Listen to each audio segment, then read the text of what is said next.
वहदा वस्सलातु वस्सलामु अला मन ला नबिय्य बअदा व अला आलिहि व अस्हाबिहि अजमईन अम्मा बाद फअऊज़ु बिल्लाहि मिनश शैतानिर रजीम बिस्मिल्लाहिर रहमानिर रहीम या अय्युहल्लज़ीना आमनू क़ू अनफुसकुम व अहलीकुम नारा।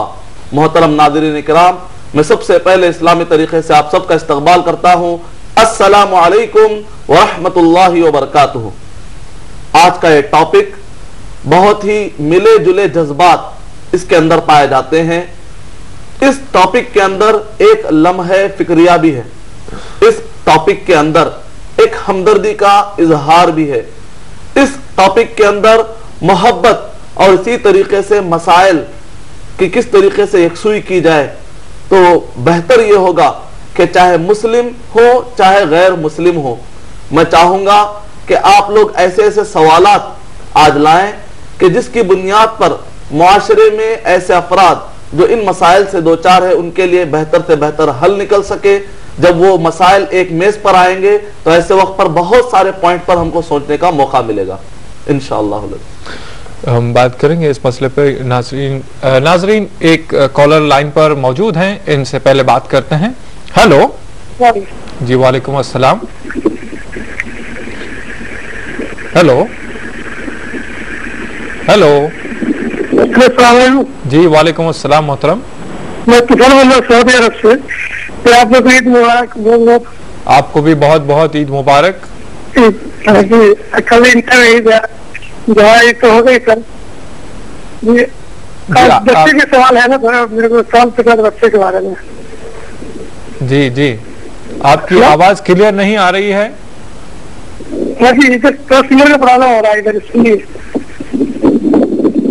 हेलो जी जी, तो बच्चे के बारे में सवाल पूछना था मेरे को। हाँ बताइए, क्या सवाल पूछना चाहते हैं आप? जो आदमी 2-2 साल 3 साल बाहर रहते हैं, बच्चे के भविष्य पे क्या असर पड़ेंगे या बच्चे को बिगड़ जाते हैं घर पे, उसके बारे में थोड़ा बताएंगे।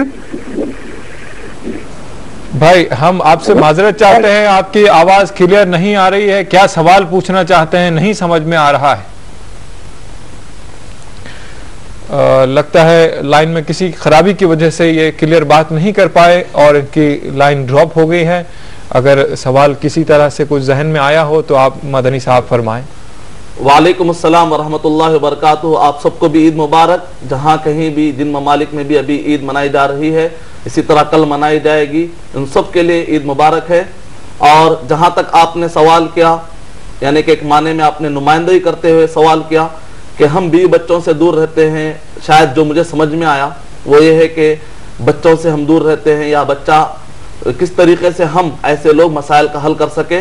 स्टैटिस्टिक ये कहती है कि 4.5 मिलियन लोग फिलवक्त गल्फ कंट्रीज में पाए जाते हैं, जो यानी कि जो एनआरएस की शक्ल में या इंडिया के लोग जाकर वहां पर या दूसरे ममालिक के लोग वहां पर आकर जो कस्बे माश के लिए, और 3.22 मिलियन अमेरिका के अंदर पाए जाते हैं। तो बहुत बड़ी तादाद है। इस लिहाज से मसले भी बड़े अजीम मसले, इंटरनेशनल मसाइल में से ये मसाइल आते हैं।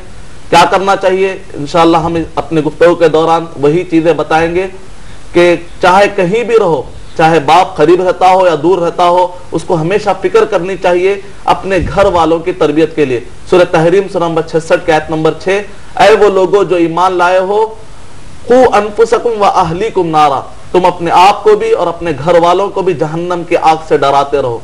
यानी हमेशा ख्याल रहे कि क़यामत के दिन जवाब देना है, उसको ध्यान में रखकर इंशाअल्लाह बहुत सारे मसले हल किए जा सकते हैं। और भी इंशाअल्लाह सवालात क्लियर आएंगे तो हम जवाब देंगे। शुक्रिया मदनी साहब। नाजरीन एक कॉलर लाइन पर मौजूद है, इन्हें प्रोग्राम में शामिल करते हैं और देखते हैं इनका क्या सवाल है। हेलो हेलो, अस्सलाम वालेकुम। जी वालेकुम अस्सलाम मोहतरम। हेलो जी, आपकी आवाज आ रही है, बताइए कौन बोल रहे हैं? ठीक है जी, हम इरफान बात कर रहे हैं तांडूर से। जी इरफान साहब तांडूर से। हाँ जी बताइए, क्या सवाल है आपका इरफान साहब? हमारे अब्बा का बिहेवियर कुछ ठीक नहीं रह रहा है जी। तो 2 साल से हमारी उनसे ठीक ठाक से बातचीत नहीं हो पा रही है जी। क्या तबीयत वगैरह ठीक है अब्बा की आपकी? हमारे अब्बा की तो तबीयत, वो तो बीमारियां हैं जी। तो हमारे अब्बा की बिहेवियर थोड़ा ठीक नहीं है, तो हम सीधा बात नहीं कर रहे हैं उनसे। अच्छा, आपसे ही सही नहीं है उनका रवैया या दूसरे अफराद से भी सही नहीं है? दूसरे अफराद से मतलब? आपके दूसरे भाई बहन से या और रिश्तेदारों से, पास पड़ोस से? खासकर हमारे अम्मी से ठीक नहीं है। अच्छा जी, ठीक है भाई इरफान, आपने हमें कॉल किया। जी, आपको भी बहुत बहुत ईद मुबारक। लेकिन अच्छा अंदाज अपनाएं तो बहुत अच्छी बात है। मदनी साहब, भाई का ये गिला था कि वालिद साहब का बिहेवियर खासकर उनकी वालिदा के साथ और वो लड़के के साथ ठीक नहीं है। इस ज़मन में आप क्या फरमाते हैं? वालेकुम अस्सलाम वरहमतुल्लाहि वबरकातुहू। जैसा कि मैंने कहा कि ये मसला कोई एक रुख नहीं रखता बल्कि कई रुख रखता है। इसके अंदर जब शौहर दूर होता है तो दूर होने की भी कई वजूहात होती हैं। नतीजे में बाज़ औक़ात खुद मर्द को मर्द तकलीफ में आ जाता है, कभी बीवी तकलीफ में आ जाती है, कभी इन दोनों की बुनियाद पर बच्चे तकलीफ में आ जाते हैं। तो ऐसे वक्त पर जहां कहीं भी ये बच्चे परेशान होते हैं, माँ बाप यकीनन जिम्मेदार होंगे क़यामत के दिन। और इसी तरीके से बड़ों को चाहिए कि बच्चों के खातिर ही सही बहुत कुछ कुर्बानियों को आपस में देने की आदत डालें और बहुत सारे चीज़ों को झेलने की आदत डालें, क्योंकि दुनिया में हर चीज़ मिलती नहीं है। सब्र करने की भी आदत डालें, समझौते करने की भी आदत डालें।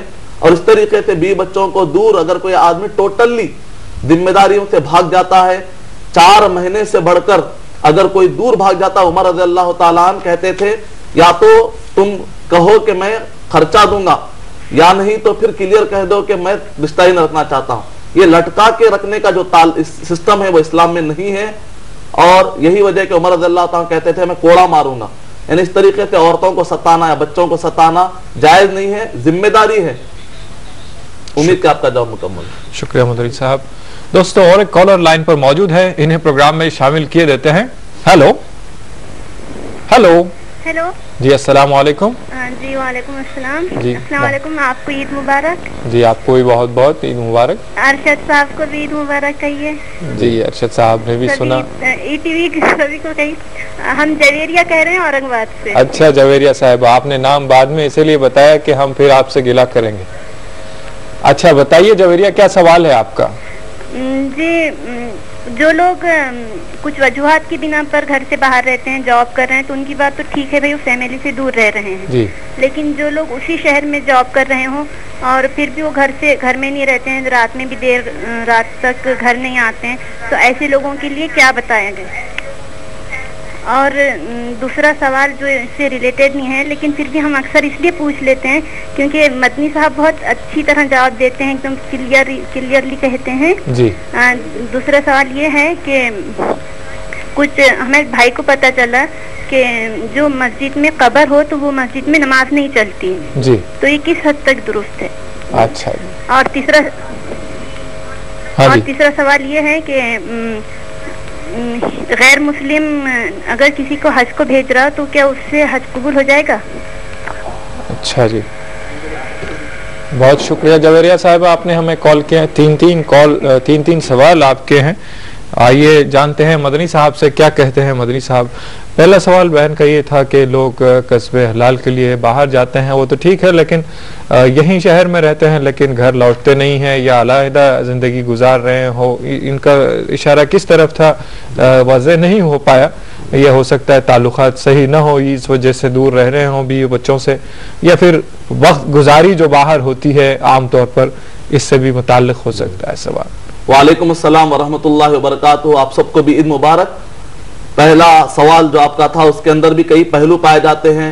देर से आने की रीजन या तो ये होती है कि घर के अंदर माहौल कशीदा होता है, या एक के बाहर दोस्ताना खराब होता है कि कोई शराब पीते हुए या बेकार के फजूल कामों की बुनियाद पर या गपशप की बुनियाद पर कई लोग अपना टाइम बाहर भी वेस्ट करते हैं, या एक के कुछ और मसरूफियात होती हैं। तो बहरहाल हर मसले का एक अलग रुख होगा, हर मसले के लिए अलग जवाब होगा। तो जब तक आप वो स्पेसिफिक मसला नहीं बताएंगे कि किस बुनियाद पर वो देर से आ रहे हैं, हम आपको कुछ भी नहीं बता सकते।